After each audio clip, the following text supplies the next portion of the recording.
बंगाल में आज बाबरी की नींव रखने की तैयारी है और ऐसे में टीएमसी के निलंबित विधायक इसके नींव रखने को लेकर बड़ा ऐलान कर रहे हैं। बाबरी के तर्ज पर मस्जिद की नींव रखने का ऐलान किया गया है। बता दें कि पश्चिम बंगाल के मुर्शिदाबाद जिले के वालडेंगा में टीएमसी के निलंबित विधायक हुमायूं कबीर अपनी जिद पर अड़े हुए हैं। हुमायूं कबीर आज बाबरी मस्जिद शैली की एक मस्जिद का शिलान्यास करने जा रहे हैं और तैयारियां लगभग पूरी हो गई हैं।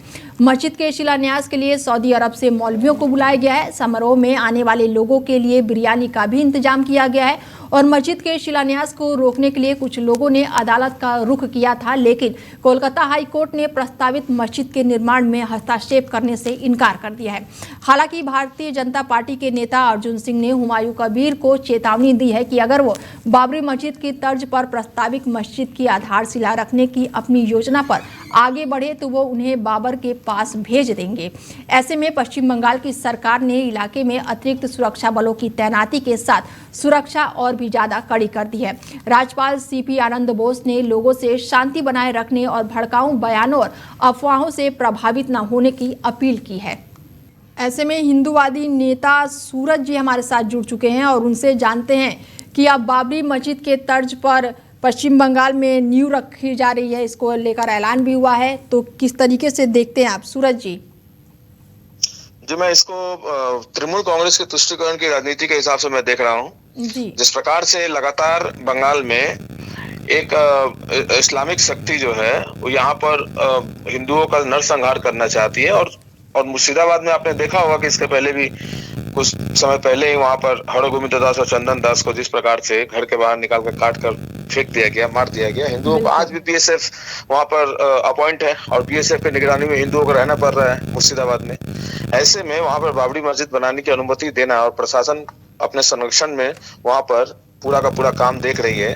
लोग वहां पर जा रहे हैं और एक पूरे राज्य भर में हिंदुओं के भीतर जो है एक डर का माहौल देना और मुसलमानों को लेकर राजनीति करने की जो काम है वो ममता बनर्जी करती आई है और कर रही है। इसी का एक नतीजा देखने को मिल रहा है। तो ऐसे में इनको टीएमसी पार्टी से निकाल दिया गया है, तो कह सकते हैं कि मुसलमानों को साधने के लिए अब ये जो धार्मिक तीर चलाया जा रहा है, सूरज जी ये कह सकते हैं ना? ये एक बिल्कुल आईवास है। हुमायूं कबीर को ममता बनर्जी ने तृणमूल कांग्रेस ने 2015 में पार्टी से निष्कासित किया था। उसके बाद दोबारा उन्होंने उसको पार्टी में लिया। जब वो 2016 से 2021 तक जब वो विधायक नहीं थे, तो उसके बाद 2021 में टिकट देकर हुमायूं कबीर को फिर से भरतपुर से विधायक बनाने का काम भी तो ममता बनर्जी ने ही किया। आज उनके जो मुखपात्र हैं उन पर हमला कर रहे हैं। ये हुमायूं कबीर तो ममता बनर्जी का एकदम शागिर्द है और ममता बनर्जी ने उसको आगे किया है मुसलमानों को ये करने के लिए, तो अपनी तरफ लाने के लिए। कह रहे हो कि कुछ समय पहले इनको पार्टी से निकाल दिया गया था, फिर ज्वाइन करा लिया गया और एक बार फिर से इन्हें पार्टी से निकाल दिया गया है, लेकिन बाबरी की नींव रखी जा रही है, ऐलान हो गया है और ममता दीदी ने साफ कह दिया कि हमारा इससे कुछ लेना देना नहीं है। तो आगे चलकर फिर ये क्या टीएमसी में शामिल हो सकते हैं? ये बार बार हुआ है और ये बार बार होता है। ममता बनर्जी हमेशा से ऐसे लोगों को अपने राजनीतिक स्वार्थ को साधने के लिए उनका इस्तेमाल करती आई हैं। आपने देखा होगा कि ममता बनर्जी ने किस प्रकार से जब मंदिर का भूमि पूजन हो रहा था 5 अगस्त को माननीय प्रधानमंत्री नरेंद्र मोदी जी के द्वारा 2020 में, तब मुझे मेरे घर में नजर बंद करके रखा गया था और पूरे राज्य भर में उस वक्त में लॉकडाउन लगाया था। इसी तृणमूल कांग्रेस की सरकार ने भगवान राम के को जो है ये लोग उनके खिलाफ में, मंदिर के खिलाफ में, मंदिर बनने के खिलाफ में इन्होंने लॉकडाउन लगाया था। और फिर जब मंदिर का जब उद्घाटन हुआ प्रधानमंत्री जी के द्वारा 2024 में 22 जनवरी को, तब इसी पश्चिम बंगाल में कलकत्ता में ममता बनर्जी ने यहाँ पर हाजरा से लेकर पार्क सर्कस तक उन्होंने एक रैली निकाला राम मंदिर के खिलाफ में। और फिर आज 6 दिसंबर को जब मंदिर का ध्वजारोहण हो चुका है, आज 6 दिसंबर को ममता बनर्जी अपने तृणमूल कांग्रेस के जो कार्यकर्ता हैं उनको लेकर मुसलमानों के बीच ये संदेश देने के लिए कि हम आपके साथ हैं, वो आज वहां पर सभा कर रही है कलकत्ता में। तो ममता बनर्जी तो शुरू से ही राम को, सूरज जी कह सकते हैं कि ममता दीदी जो है वो पर्दे के पीछे से तमाशा देख रही हैं।